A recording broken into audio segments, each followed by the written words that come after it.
Merci Madame la Présidente et je remercie ma collègue du Parti Socialiste de son partage de temps.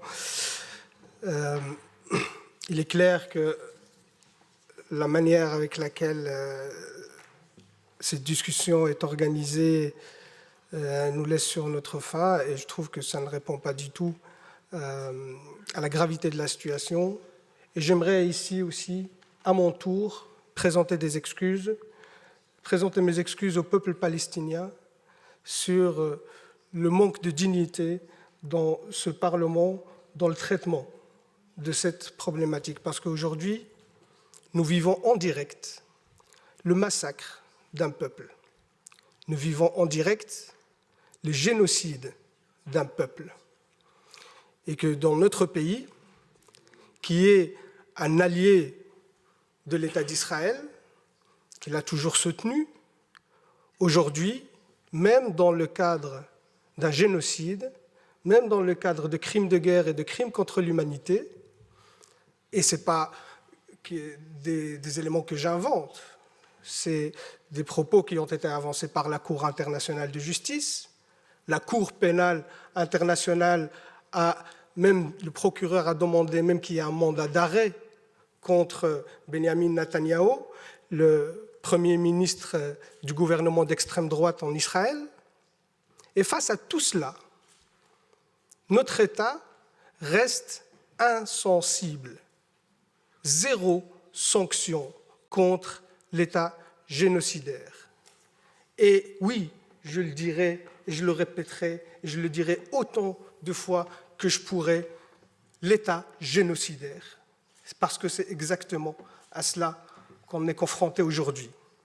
Et je vous ai entendu, Madame l'ambassadrice, mais quel culot de venir ici et de défendre ce que votre armée coloniale est en train de faire au peuple palestinien et au peuple libanais. Quel culot de venir justifier vos crimes de guerre et vos crimes contre l'humanité. Où est passée votre humanité, Madame l'ambassadrice, pour venir ici justifier ces atrocités? Parce que vous avez montré des vidéos, vous avez vu ça? C'était au camp de réfugiés de Jabalia. Ce jeune homme qui est ici, ce n'est pas un terroriste, il est brûlé vif ici, parce que votre armée a bombardé un camp de réfugiés. Ici, c'est le bombardement d'un hôpital, avec des victimes civiles. Votre armée a tué en quelques mois autant d'enfants que sur les 4 dernières années dans tout conflit confondu par le monde. Et ça, vous venez le justifier. Est-ce que quand vous tirez sur des enfants, quand vous tuez des enfants, des femmes, est-ce que c'est ceux-là qui vous terrorisent? Aujourd'hui, c'est ceux-là que vous appelez des terroristes et que vous luttez contre. Quand vous bombardez le peuple libanais par du phosphore qui est interdit par le droit international, c'est pour lutter contre le terrorisme. Quand vos soldats, qu'on considère que vous dites que c'est l'armée la plus morale du monde, quand vos soldats exhibent les vêtements des femmes assassinées et qui font des vidéos de divertissement sur TikTok, quand ces mêmes soldats posent avec leur butin de guerre fièrement et qu'ils sont fiers de tuer des enfants et des femmes, et c'est eux qui le disent, hein, dans des vidéos TikTok, dans des comptes Twitter, ça c'est votre armée la plus morale. Et oui, monsieur de Macht, moi je ne me rabaisserai pas à vos insultes sur l'éducation, ainsi de suite, je vous laisse ces bassesses pour vous. Mais par contre, oui, moi je prends parti dans ce conflit. Je prends parti pour les opprimés. Je prends parti pour le peuple palestinien. Et ça vous a tellement agacé que je brandis le drapeau palestinien dans cette commission. Je vais le refaire, monsieur de Macht. Ce peuple a le droit d'exister, a le droit à sa liberté.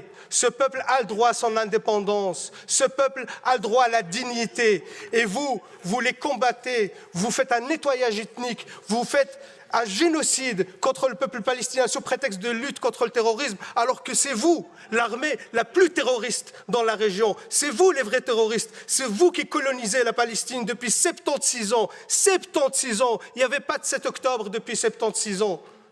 Toutes les résolutions de l'ONU que vous avez violées, vous ne respectez aucun droit international. Vous êtes un État voyou, même au sein de l'Assemblée nationale de l'ONU. Les autres États, ils quittent la salle quand votre Premier ministre, le chef d'un gouvernement d'extrême droite, prend la parole. Les autres États quittent la salle parce que vous êtes devenu un État paria et vous osez encore venir ici nous balancer vos salades pour dire que ce que vous faites est justifié. Comment vous pouvez justifier l'injustifiable? Comment vous pouvez justifier le génocide? Comment vous pouvez justifier les crimes de guerre? C'est inacceptable et inadmissible, Madame l'ambassadrice, de venir ici nous raconter ces salades. C'est inacceptable. Et par respect au peuple palestinien, je leur réitère ici tout mon soutien et je leur demande de pardonner notre pays qui n'est pas à la hauteur de la situation, parce que jusqu'à aujourd'hui, 0 sanction ont été prises contre votre État. Et vous savez, vous avez justifié vos réactions parce qu'on vous a lancé des roquettes. Une autre étude sur les attaques en jaune, les attaques libanaises, en mauve, les attaques israéliennes. Qui est le terroriste de la région? Vous êtes l'État terroriste et vous avez des comptes à rendre. Et c'est une honte aujourd'hui que vous êtes resté encore impuni, qu'il n'y a aucune sanction contre vous. Je termine par là, Madame la Présidente, même s'il y a beaucoup de choses à dire, mais on est limité par le temps, mais je pense que l'essentiel a été dit. Et surtout, ce qui est encore honteux, qu'il y a encore des porte-voix et des porte-paroles dans ce Parlement qui soutiennent cette politique génocidaire, et ça, c'est inadmissible.